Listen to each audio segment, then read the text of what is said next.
Hello and welcome back to Gulag Café, greatest place in all. What would I say? Greatest place in all of the compact to enjoy delicious, tasty rat kebab. Welcome, comrade Chris. Yes, thank you, comrade. Yes, indeed. Welcome, Tovarishi, to another scintillating episode of Gulag Cafe. Now, we know that times have been very tough, but UK state of Soviet Socialist Republic needs you to pull together even more. We have noticed some very disturbing trends as we pull towards glorious communist revolution of 2030. We have noticed that many people are still eating rat. Rat, of course, is not carbon neutral or sustainable. I would encourage you to switch to maggot burgers. Beatings will be given very vigorously if you have any problem with complying. For those who are not party members, we will be instituting new kind of governance structure known as a nudge theory. I do not really understand what it means. I believe it involves a shock prod and using it on genitals in order to nudge you towards special I have communist just been outcome. updated by a glorious communist telecom device that rat kebab no longer offered. Rat kebab, rat kebab now docks social credit score as I have received punishment. Now, I remind everyone beetle juice. Not demon, of course, but drink made from tasty beetle. Demon implied. All right. So Yes, anyway, tonight we are going to be talking about something very sinister that many of you already know about, which is how the evil powers that be and the horrible anti-white cunts that have been in charge for a very long time have been trying to make the new man, so to speak. And they are not doing it with guns. They're not doing it with force. They're doing it with coercion of a very subtle nature, as well as language. Now, tonight, we're starting with the article. You said, right?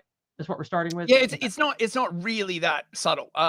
So basically, But just what to I set mean is, they're not beating you with a stick. That's what I mean. well, I mean, you say that, look, sticks are in play, right? There will be beatings, right? I just, just in case anyone's worried that they will miss out on the beatings, there will still be beatings. Yes, the UK Parliament has released their new net zero, the role of consumer behavior. Mate, when the government talks to me like this, like I'm a sort of like undifferentiated mass being, sort of like nudged towards the slaughterhouse. Oh, mate, it gets me in the feels. It makes me feel all tingly on the inside, right? Anticipating the shock prod of nudge theory. And since this is new, I thought I'd go over it and Iz and I can read through it with appropriate levels of sarcasm and scorn, which it deserves. Because it does. I hate this shit so much. Yeah, me too. Me too. Mm.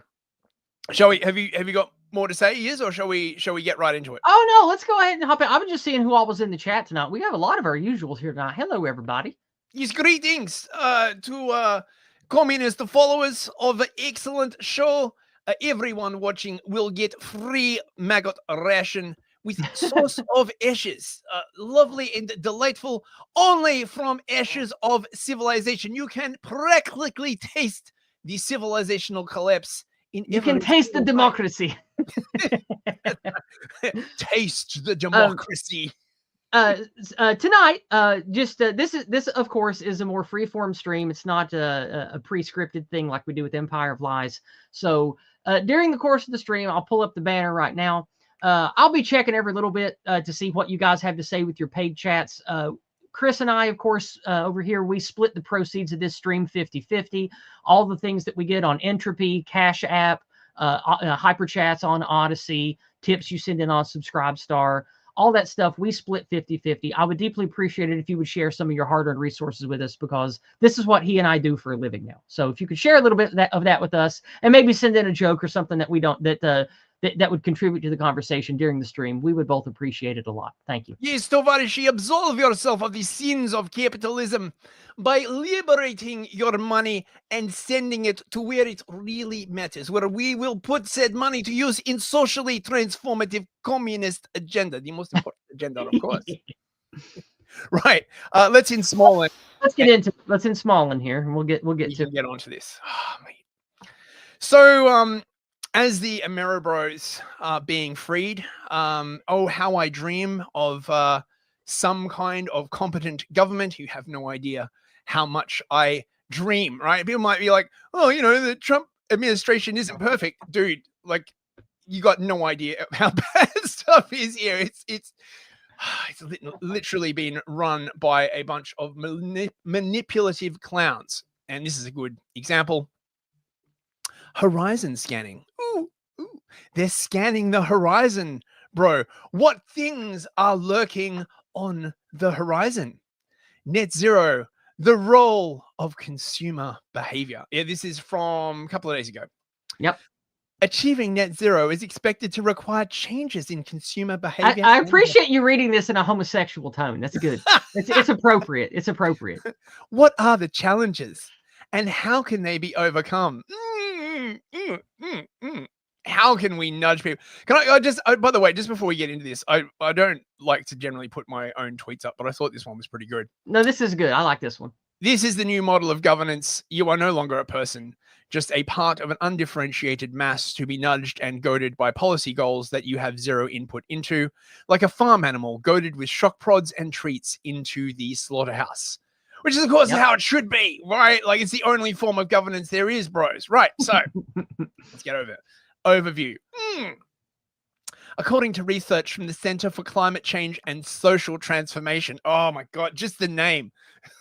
I know, right? Imagine you met someone in the street. You're like, what do you do? Oh, I work for the Center for Climate Change and Social Transformation. I'd be like, get away from me, demon! Demon! Demon! Back to hell! Back to hell, fiend! And of course, by hell, I mean Brussels. Reaching net zero by 2050 will require individual behavior change, particularly when it comes to aviation, diet, and energy use. So you're not going to be able to fly anywhere. You're going to eat the bugs, and you're going to freeze to death. The government's 2023 Powering Up Britain Net Zero Growth Plan, oh my God,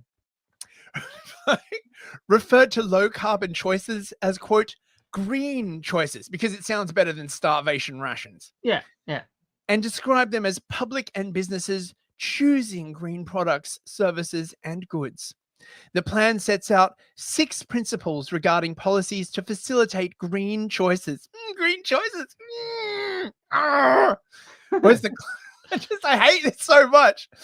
Both the Climate Change Committee and the House of Lords Environment and Climate Change Committee have recommended that government strategies should incorporate greater societal and behavior change policies and guidance.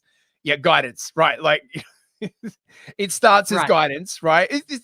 Just imagine what happened with the vaccine, right? First it's guidance, right? Then it's coercion, right? And then, like, basically they anyone that they haven't collected in the first 2 phases, that's when they put the boot in. Yeah. Contributors to the Horizon Scan identified managing consumer behavior and habits to help achieve net zero as a topic of importance for Parliament over the next 5 years. You see why I long for at least partially competent government here, right? Yeah. Change in consumer behavior could result in approximately 60% of required emission reductions to reach net zero. Behavior change will be needed from the wealthiest in society, who, according to Oxfam, typically lead higher carbon lifestyle.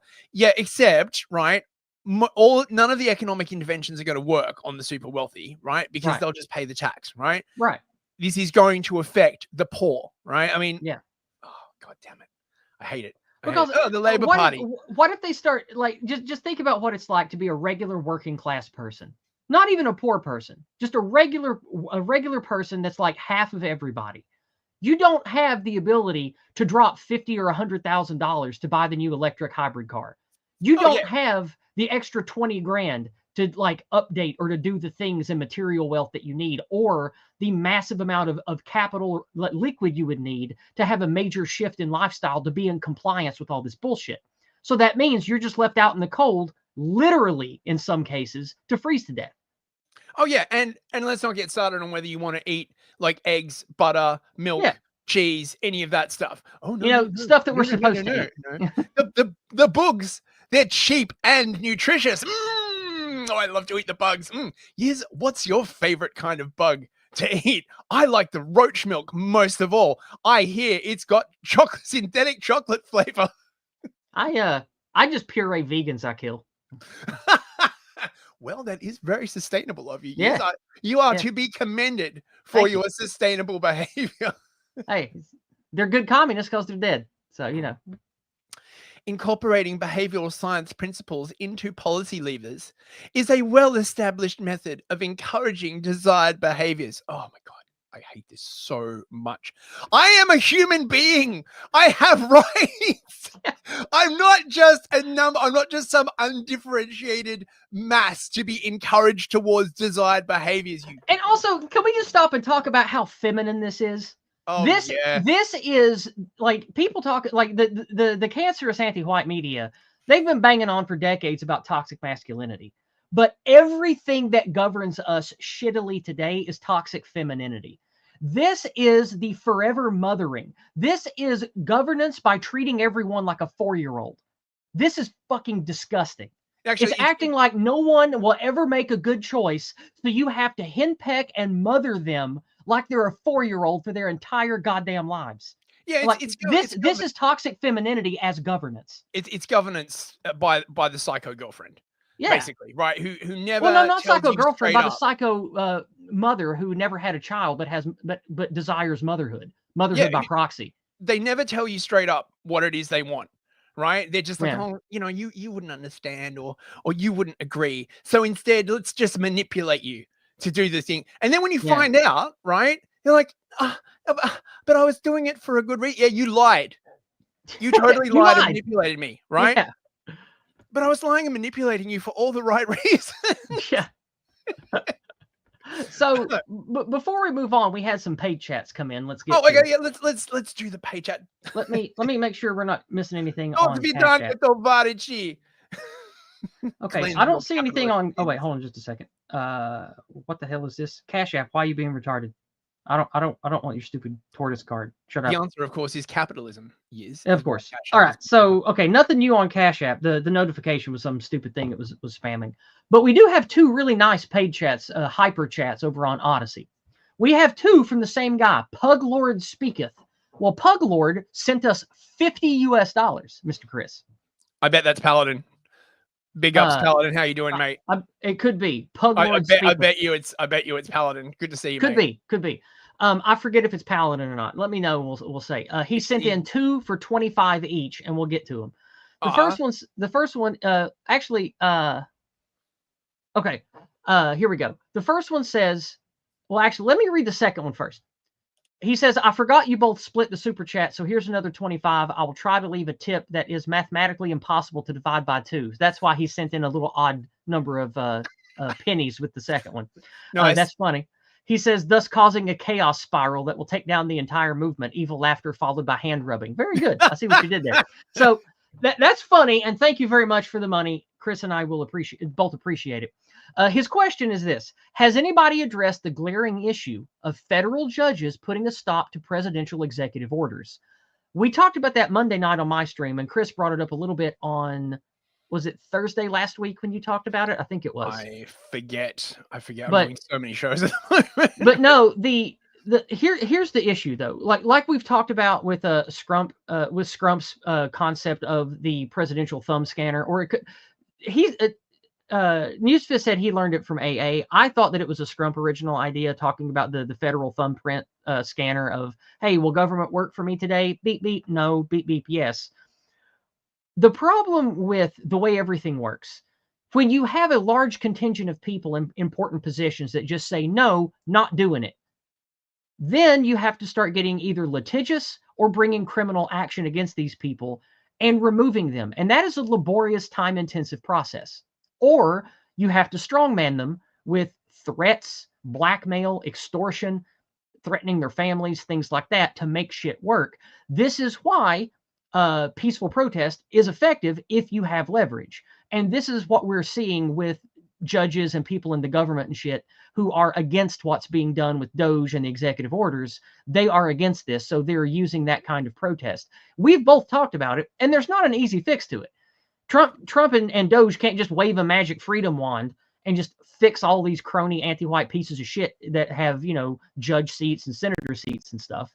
But just what cut are you off going their to do? bribe money. Just cut off their bribe money. You I mean, would be surprised how far you can get by just cutting off their bribe money. So yeah, we'll have to see, man. Like I appreciate the question, but like there's really not much we can say at this point other than it depends on how forceful and how much leverage Trump and Doge and the guys are willing to push. It depends. Like if they're going to threaten legal action, if they're going to cut off money, if they're going to fire these people, if they're going to send them subtle threats. Like we don't know. We'll have to see how it goes. We don't know. Okay. So let's move back to the stuff, because I don't think we have any paid chats anywhere else. Let me make sure I'm not leaving anybody out. Not seeing any there. Not seeing any there. Yeah, just go ahead and go. Oh wait, no. We have one on Cash App. One second. All right. It is from Jason Kuna, the no white guilt guy. He says for $6, no toxic femininity. That's right. That's right. Because we have been ruled by women for too long. We need masculine, confident white men to lead us again. Right. Okay. So back to this. Incorporating behavioral science principles into policy levers is a well-established method of encouraging desired behaviors. Common examples of policies aiming to influence behavior include subsidies, regulation, and information campaigns, and of course, jailing your political opponents. Let's not forget that. However, others suggest deliberative public engagement approaches, such as the UK Climate Change Assembly, may be needed to determine which pro-environmental policies are acceptable. So, I hate this. So this is a classic example of framing by the government. We're going to do the thing, right? Like, we're absolutely doing the thing. We're not going to ask people whether we're going to do the thing. We are going to ask people on what would be the best optics of the way to do the thing, right? The UK Climate Assembly is this thing that Extinction Rebellion has been kicking around for ages, where they want to basically make a third branch of Parliament that will be picked by like nobodies off the street and strong-armed by green commissars so that it will always reach the conclusion that they want. And then they can say, oh, the Climate Assembly voted for it. Basically, if you know anything about the Voice for Parliament in Australia, exactly the same kind of like stuff. Repeated public engagement is seen as key to achieve a just transition, as different groups will need different support to enable their green choices. This basically means that like how bad these policies affect you is going to be based upon race. So preferred client groups will get exemptions and carve-outs, whereas the whites will get the full force of it, obviously. Yeah. Researchers like debate on your stream earlier, where you showed the assisted suicide commercials. No diversity in those. It's all white people. Even the one that had like 50 people at a family gathering, they were the most lily white people you've ever seen on a government commercial.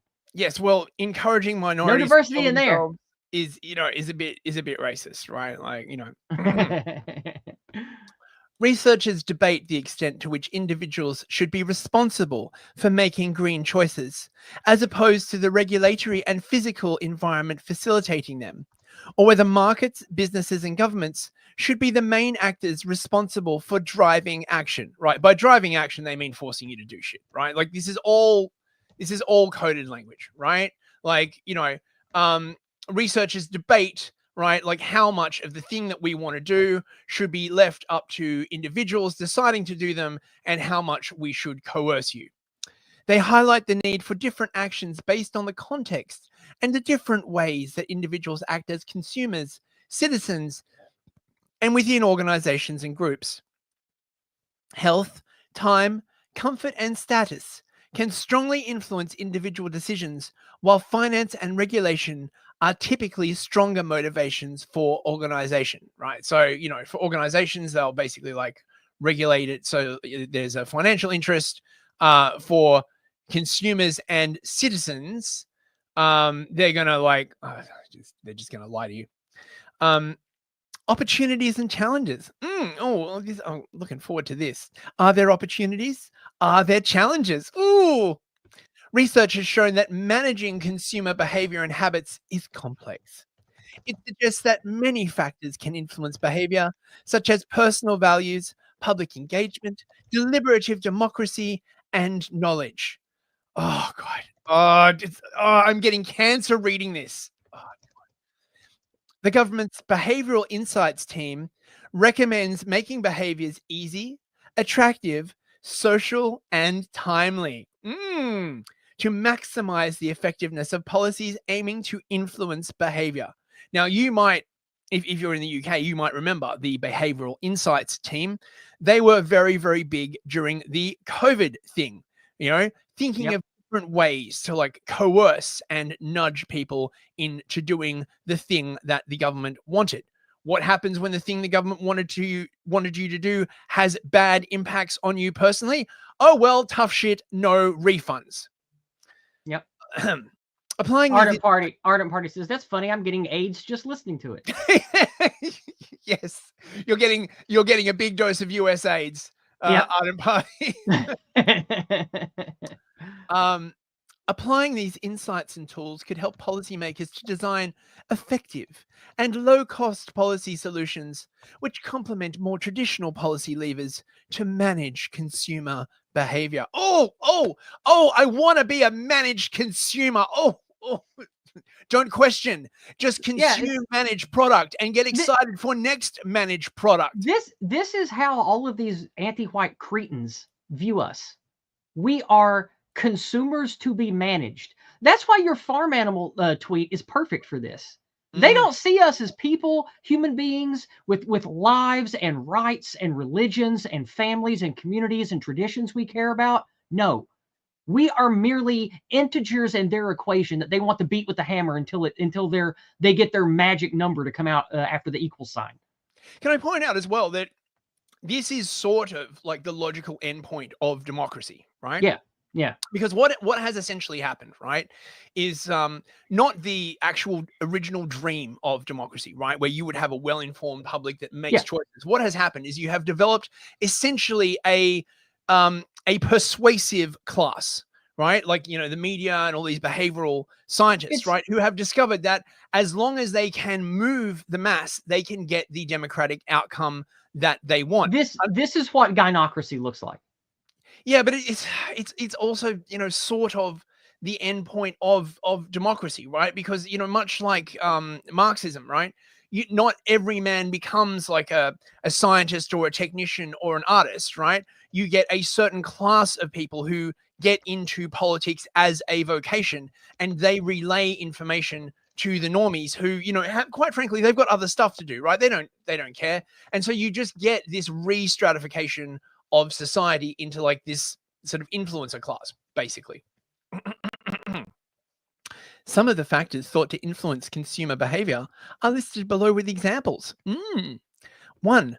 Defaults.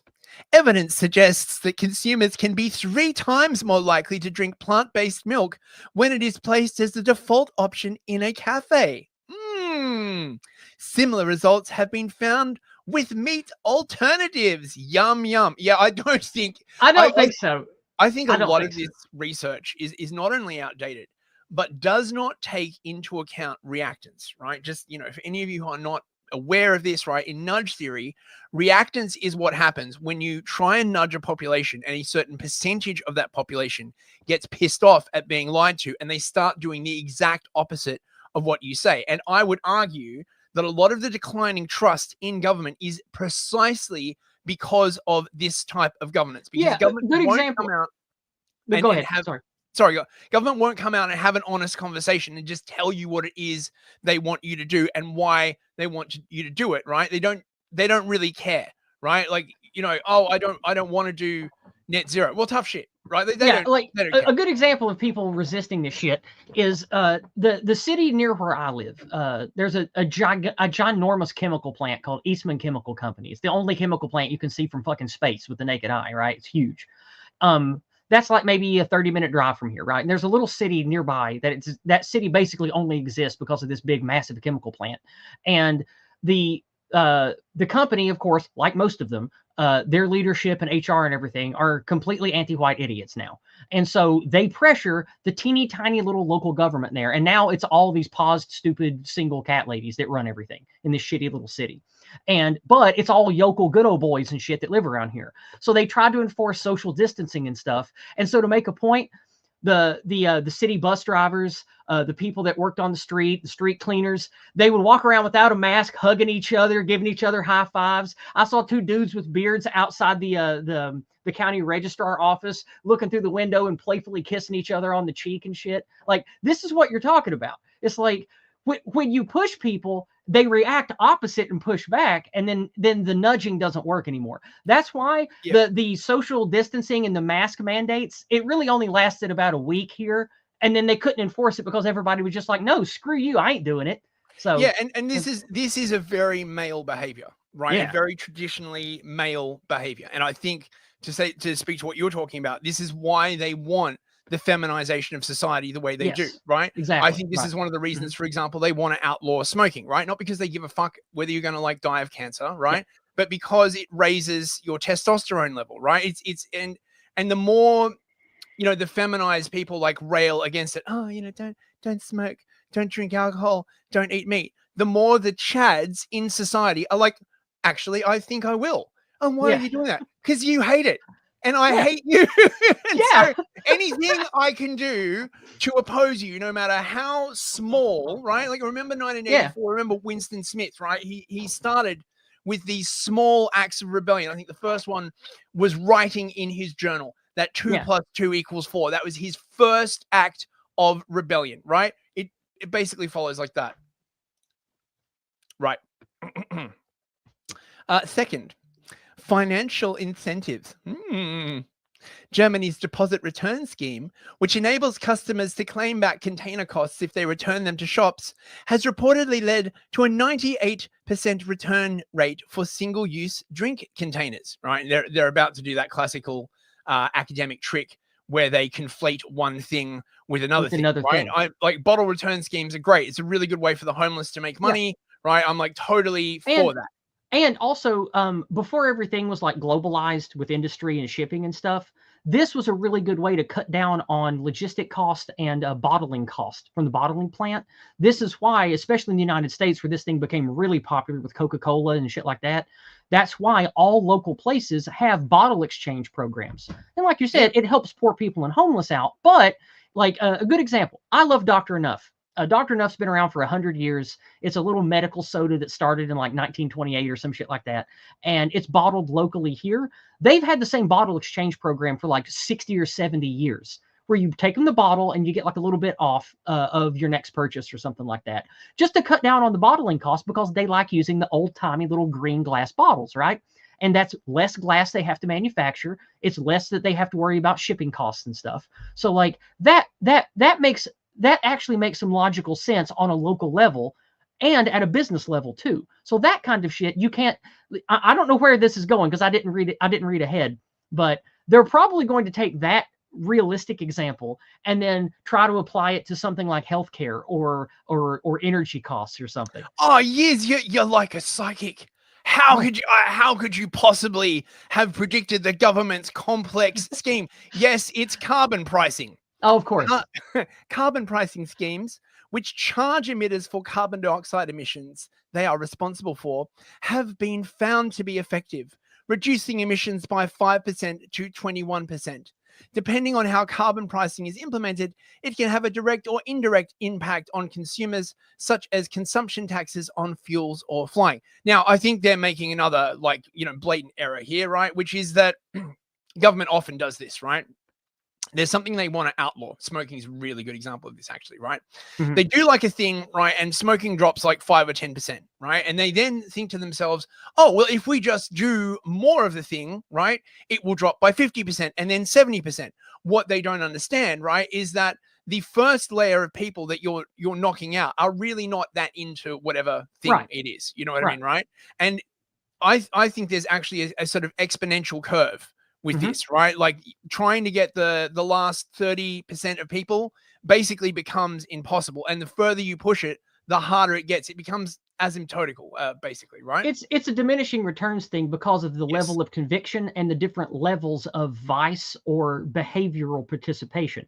Like we can use church for an example.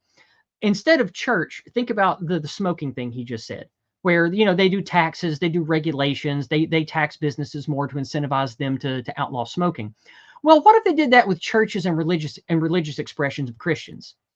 That thus far is still not a law yet, right? But let's say they did that. Let's say there was a tax incentive for businesses to not allow religious, Christian specifically, iconography, Christian verses, Christian expressions at their place of business. Some people would comply, and maybe they'll get like a 5% return, and they'll say, oh, well, let's go bigger with this and just make more legislation to just sort of axe Christianity. Then you would rile the other 80% of the people, and they would get up in arms about it and be like, no, fuck you, you atheist cunt bag. Yeah. Blah, blah, Yeah. and and you would see an explosion in Christian businesses, Christian advertising, that kind of thing. The religious are known for their reactions, actually, right? Like, I mean, not just the Christians, the Muslims are like this as well. Muslims especially, yeah. Especially, right? You start outlawing stuff, right? And you make it work. And look, again, if any of these people had like seriously studied like the history of governance or like had any kind of moral principles at all, not only would they realize that this stuff is incredibly immoral, right? Like just so immoral, but that it is likely to blow up in their face. Physical infrastructure. Investments into new walking and cycling routes across the UK have saw a reported 52% increase in the number of cyclists and a 38% increase in the number of pedestrians. Yeah, you know what else like massively rose? Pedestrian deaths, right? Yeah. You people in America, you might find this amazing, right? When Boris Johnson got in, they literally made it so that everyone can ride bikes on the freeway. I shit you not, actual pedal. Oh my God, really? You'll be driving down the freeway, right? And there'll be a dude on a bike in your on your left side. That's insane. It is totally insane. And they cut all the speed limits basically, right? Like in the city down to like 20 miles an hour. It is don't drive in London is all I'm saying. It's insane. But it's green. And this is the green juggernaut, right? Like it doesn't matter how many people that have to die, because in their festering brain lodge, right, if they don't do the thing, the whole planet is doomed, right? And this is the main problem with apocalyptic ideologues, right? They're just like, well, if we don't do the thing, if we don't reform the world, everyone's going to die anyway. Fuck off, right? Oh, we just got an entropy from Simon JJ, longtime Simon. Thank you, Simon JJ. Thank you, Simon. He drops another $25, or he drops another $25 one. Thank you very much for that. He says, thanks again to the both of you. Great stream. Well, thank you. Thank you, Simon. Thanks, Simon. I appreciate that, mate. Messaging. Oh, this is one of my favorites. I love being messaged to. It makes me feel like the government just really cares about me as an individual. I don't know about you guys. Mommy gave me attention. She must love me. Oh, that's what they hope for with this shit. I check my phone every day for messages from the government. I'm just like, me too. What's the government going to message to me now? Oh, I can't wait. Oh. I need to be mothered, government. Gimme. Oh, Teddy, he's governed me harder. Effective communication requires careful framing, clarity, and positivity. These are all just words for lies. Right? Effective communication needs carefully crafted lies, is basically what they're saying, right? For example, demonstrating community care and economic and technological development co-benefits may increase pro-environmental behavioral intentions. What the fuck does that even mean? Oh, I can tell you. I can tell you what that means. Oh, we are going to lie to white people, and maybe they will do what we want, and it will be easier for us to get rid of them. Demonstrating community care and economic and technological development co-benefits. First of all, demonstrating means lying and pretending. Oh, we already know this. Research suggests trusted messengers who are relatable to consumers can influence consumer behavior. Well, this is just the USAID playbook, right? Yeah. This is the government like paying influencers, right, to just lie to you, basically, right? Like we have noticed that people like to watch YouTubers. What if we paid a bunch of them to just lie to you? Yep.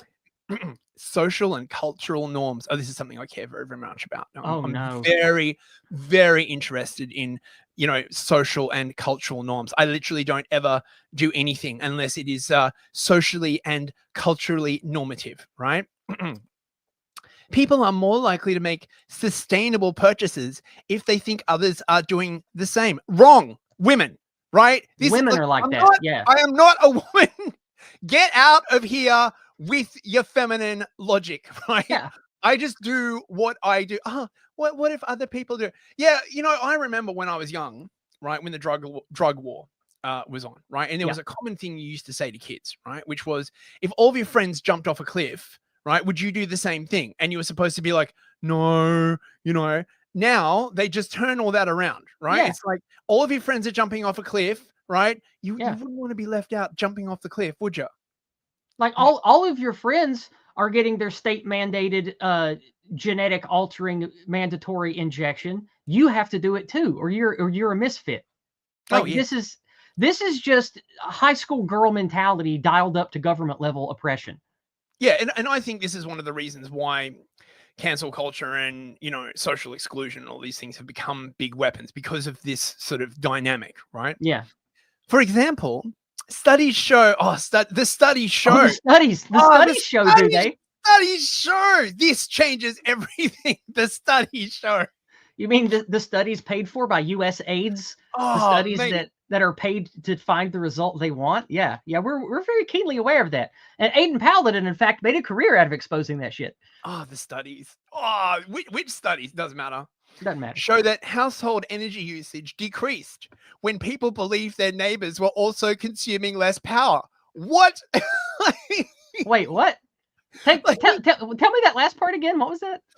Studies show that household energy usage decreased when people believed that their neighbors were also consuming less power. Have you ever heard of anything more female than that? Like, we're freezing to death. Are you freezing to death? Okay. Let me tell you what it's like to be a hillbilly in East Tennessee, right? Okay.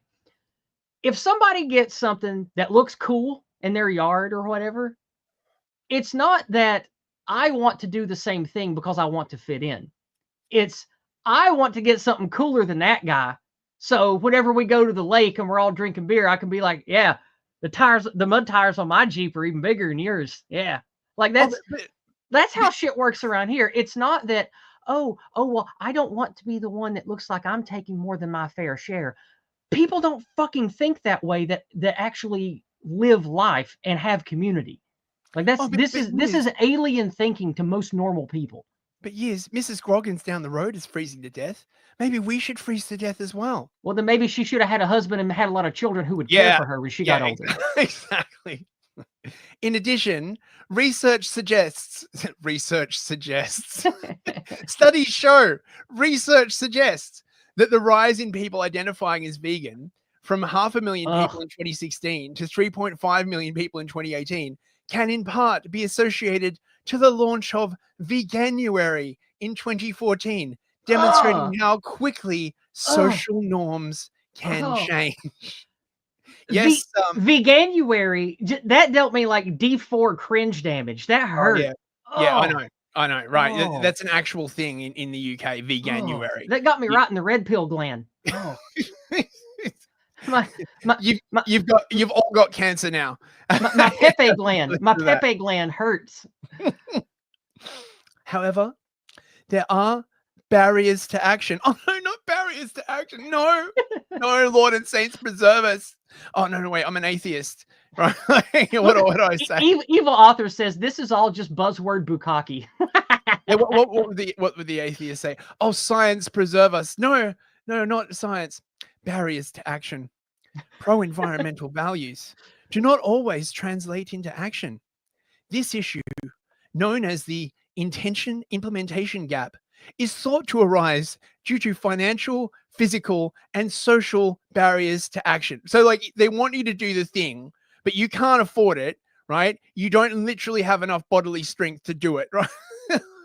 Especially if you're a vegan. Okay, we're still gonna, you might be on crutches. We're still gonna push you over the cliff, right?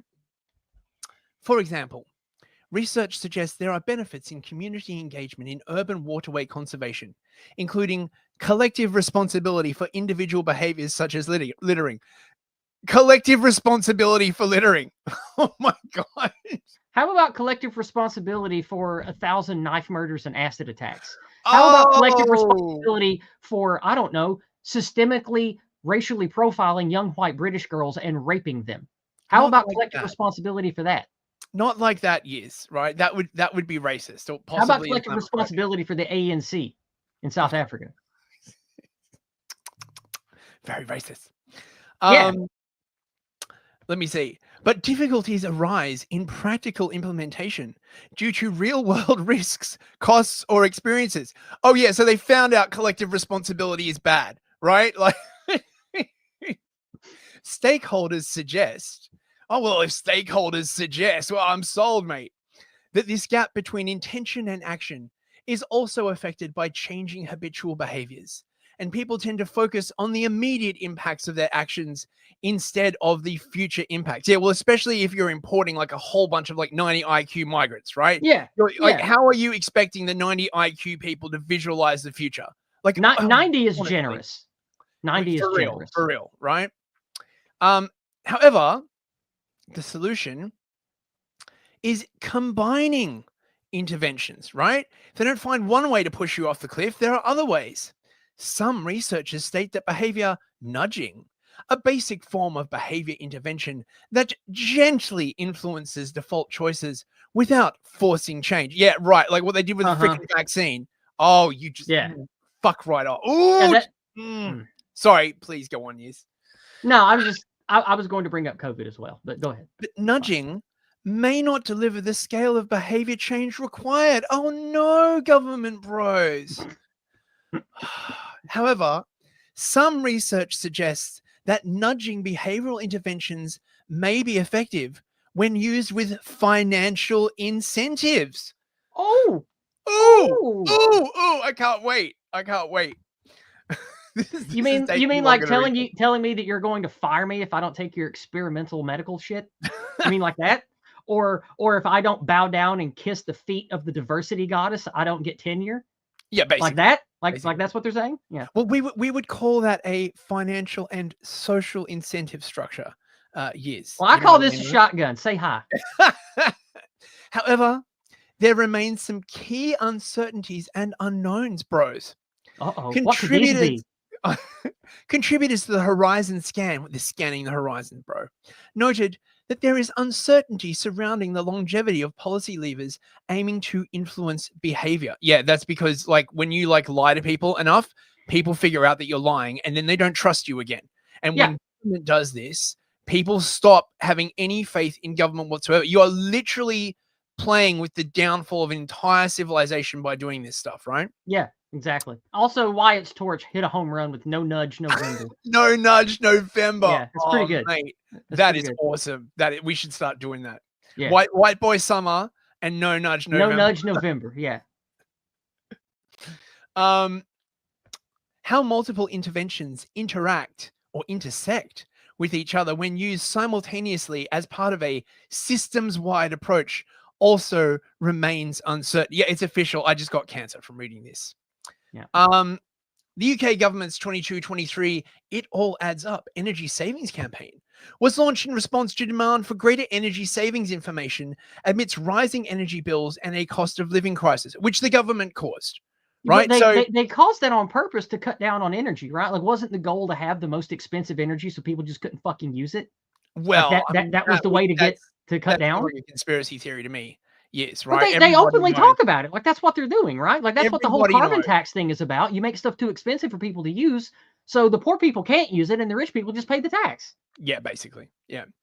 The campaign was successful in doubling the number of households who reduced their boiler flow temperature to exactly 60 degrees Celsius compared with the previous winter.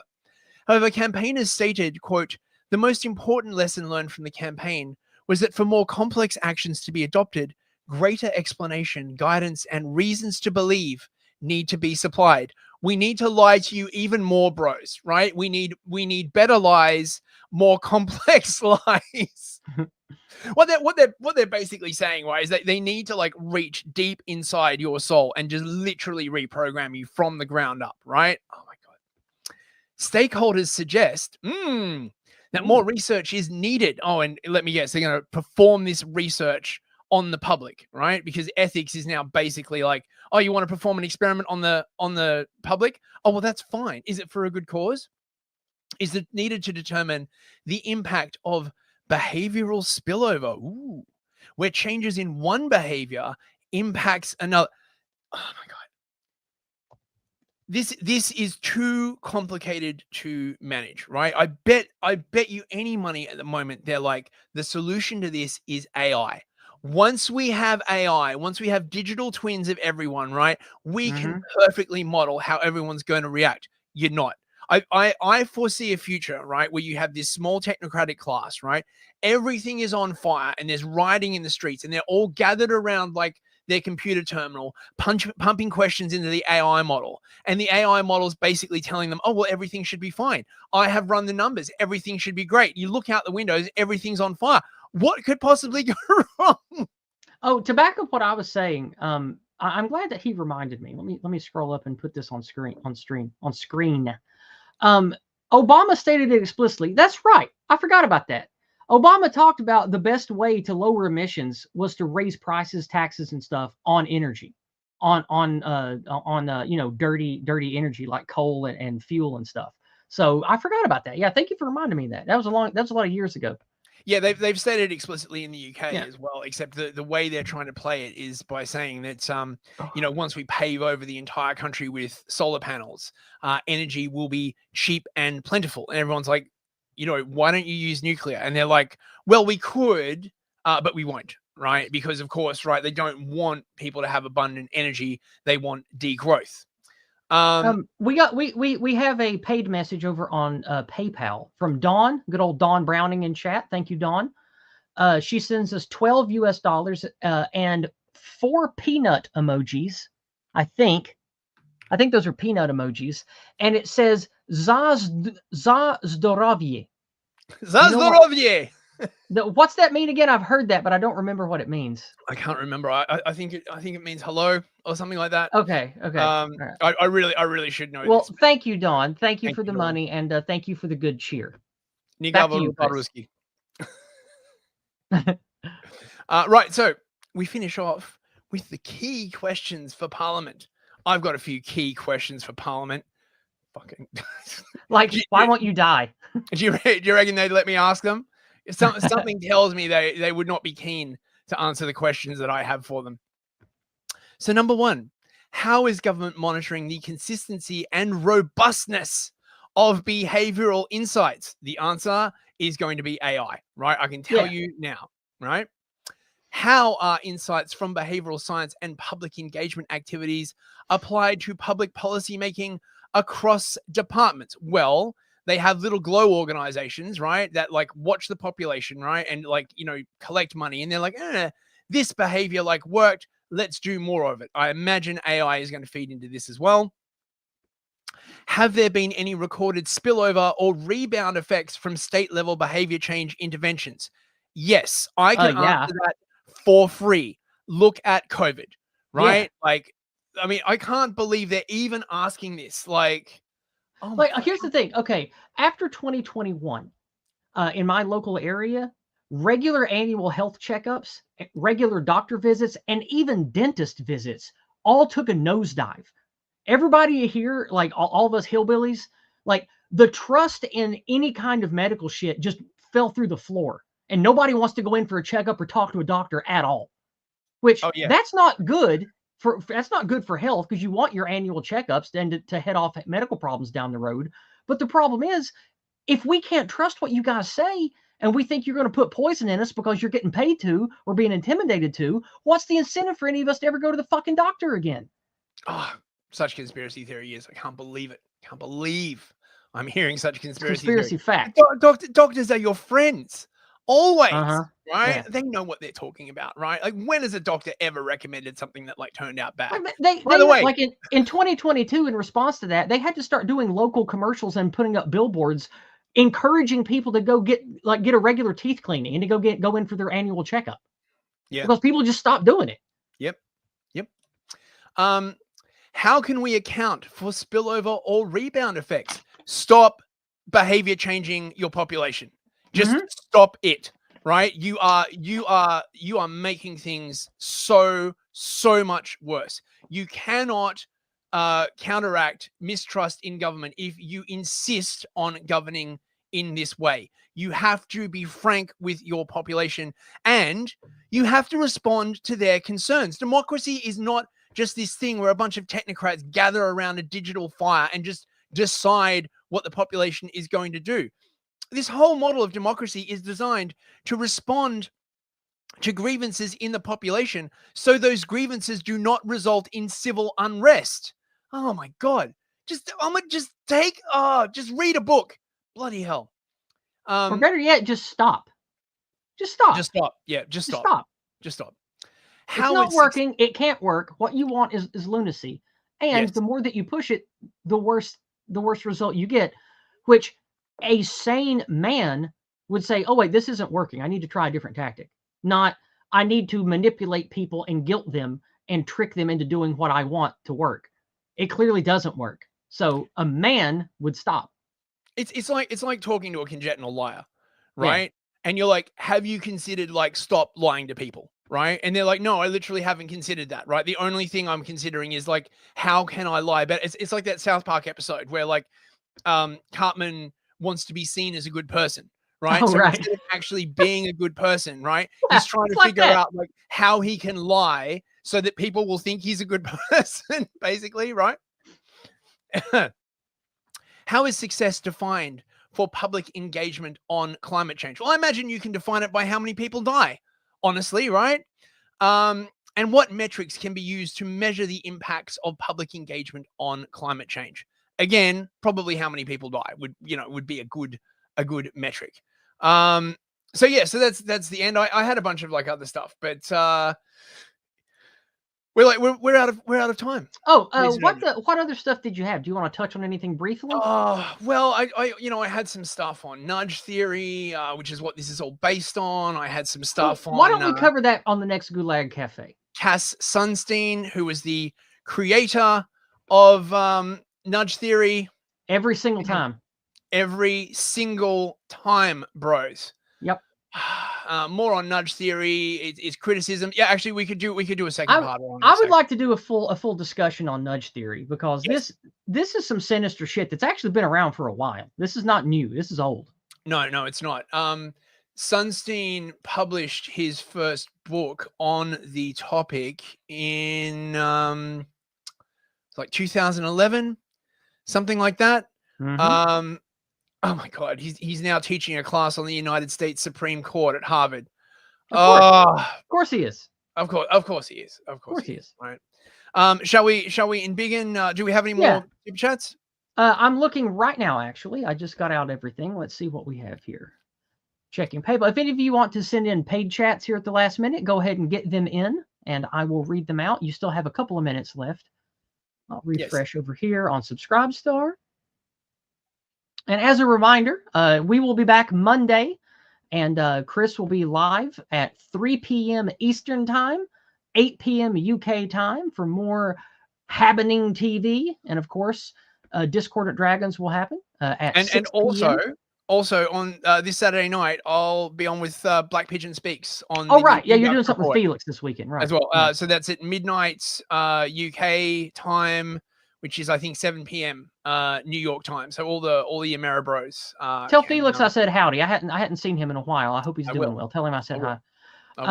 Let's see. Over on Odyssey, we have Young at Heart. Good to see you, friend. Thank you for the money. He sends us $8 to say, nudge, nudge, we won't budge. And he sends a white heart. Yes, very good. Very good. That's a good slogan. I like that. I like nudge, that. Yeah. Nudge, we won't budge. Yes, very good. Yeah. All right. And we don't, oh, no, we have a stumbling in. He's late. He sends us $15 on Entropy. Thank you so much, Stumbling. Thanks, Stumbling. He says, Hinlow, late, and we'll rewatch. Well, I hope you have a good time on the rewatch, Stumbling. It was a fun stream, and we talked about something dark, but we did our best to to speak about it in a way that will be constructive and humorous. So I hope you have a good time on the listen. Thank you so much. I always find like dark stuff is easier to listen to if there's someone doing really acerbic sarcasm. Yeah, On top of it. definitely. You know, it's the only way I can like listen to like this kind of horrible stuff if there's someone like basically sort of like, you know, bitching and moaning at the same time. All right, let's see here. We have, I'm just going through the, okay, yeah, we don't have anything else. We don't have any other paid chats. I'm just refreshing and making sure. And that's it. So we are done for the evening, Mr. Fist. Okay, well, if I can just finish off. Oh wait, no, we just had something pop up on Entropy from Dove Life again. Dove Life sends in $5. Oh, here's a good one. How do you cope with the detrimental mental health effects of everything they are doing to us? That is very keen to my personal life because I suffer from that tremendously. The way that I cope is, let me answer first. Mm-hmm. One of the things that has hurt me the most is on this journey I've been on in the culture war the last 10 years, I have lost my ability to have any amount of joy or passion for creativity and fiction. And that was the only thing that I really had in life. I'm an intersex weirdo. I made bad choices early in life. I don't have a lot going for me. But the thing I always had was Dungeons and Dragons, science fiction, Battletech, novels, anime, cartoons, movies, shit like that. Well, all of that stuff doesn't do it for me anymore because everything I read that's science fiction, everything I look at that I used to think was cool, I see just this pie in the sky, anti-white, liberal, communist idealism that can never be. And so all of that joy and passion and escapism is robbed from me. And also, I used to write, I used to paint, I used to draw, I used to create maps and write adventures and stuff for D&D. But none of that matters to me anymore. It's like, now that I realized we live in an existential war and real stakes are on the table and actual villains exist, real evil and sinister shadowy figures are real and threaten us, I just don't have any desire to think about it and play make-believe anymore, because all that stuff I used to make up is real and it's dark and it's ugly. And so I lost that big chunk of myself. And so what have I been doing to try to get better? Well, what I've been doing is, one of the things that helped me was I started a channel. I didn't want to feel alone. I wanted to see who else was out there who could help. And so my first thing to recommend is find friends, at least one, in person, not on the internet, that you can talk to about this stuff. Don't be a negative Nancy and just use them as an emotional punching bag, but find a friend you can do positive things with, someone who understands, someone who, they don't have to be like ultra super based and talk about blowing up the government or ending the Fed or whatever, but like find someone who's sympathetic and understands and do anything positive and happy with that person. I don't have anyone like that in my personal life, and that's why I suffer. Not my husband, not my mother. My cousin is kind of cool, but like he has his own life and his own family and kids and shit, and we don't really get to spend much time together. I see him occasionally, but the thing that I have found that works the most is to find a thing that you can control, that you can use for your own joy, your own positivity, that you shape and that you nurture. I like to grow things out in the yard. I'd like to have a chicken coop and raise animals again, but that's not on the table for me right now. And also nobody in my family wants to do that shit again. But my advice would be find something positive, productive, and healthy that you can control on whatever budget you have with whatever time and space you have, so you can see things that you invest in make your life, your little world better day to day. And also find people that you can communicate with. Maybe find a church that isn't paused.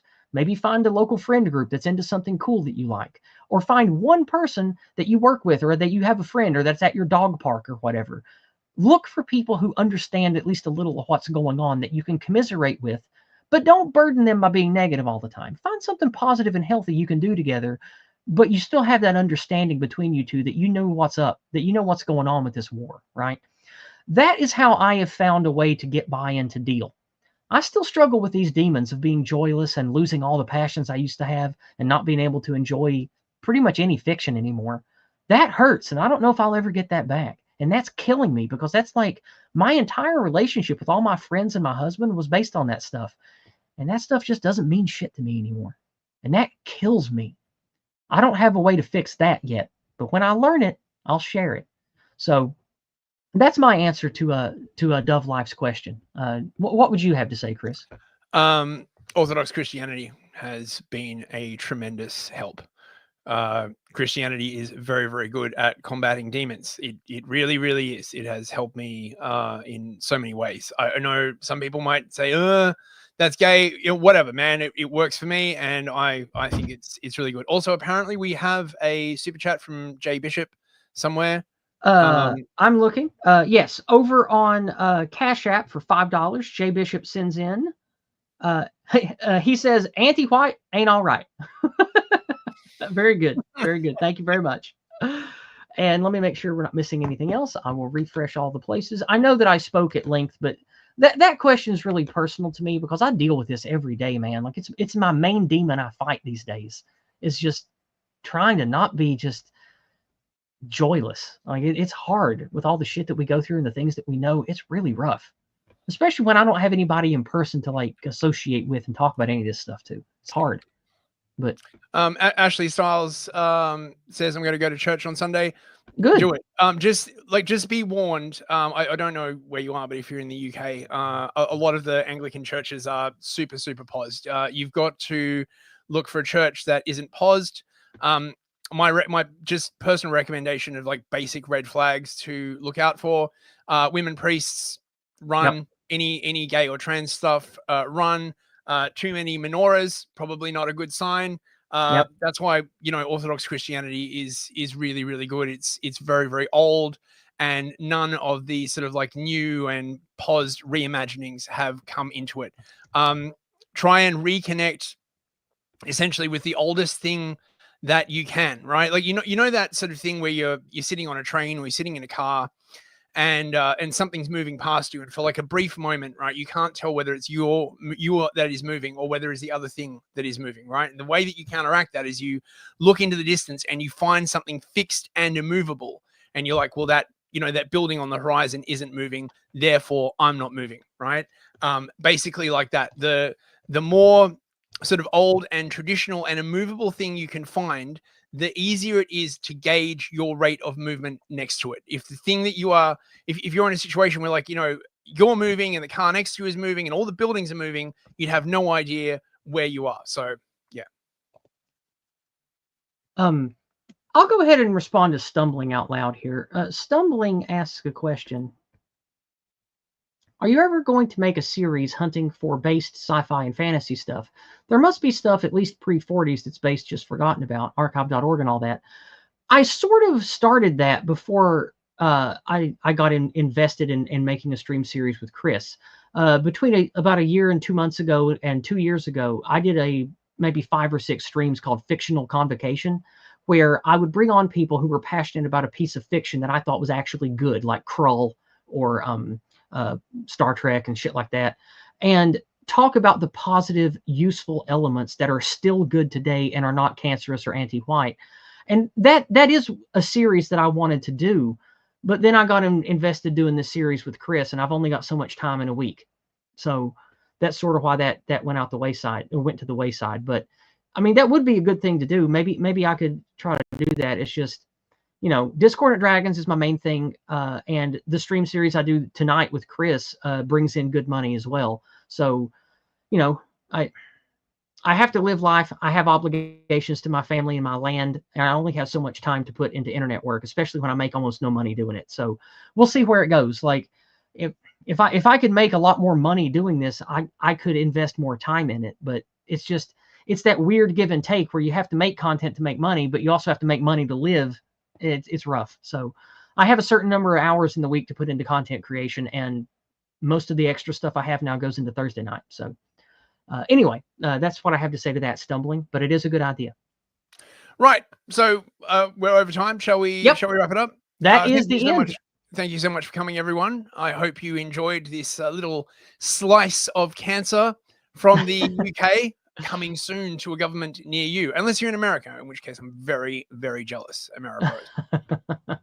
All right, guys. Well, I had a great time, and of course, we will see you Monday. And if you want to go check out Felix's stream on Saturday, That's Black Pigeon Speaks. You can go and listen to old Chris talk to him about stuff. So have a blessed weekend, everybody. Keep heart and do everything you can to stay positive. God bless. Have a great weekend. Good night. Good night, everyone. Bye.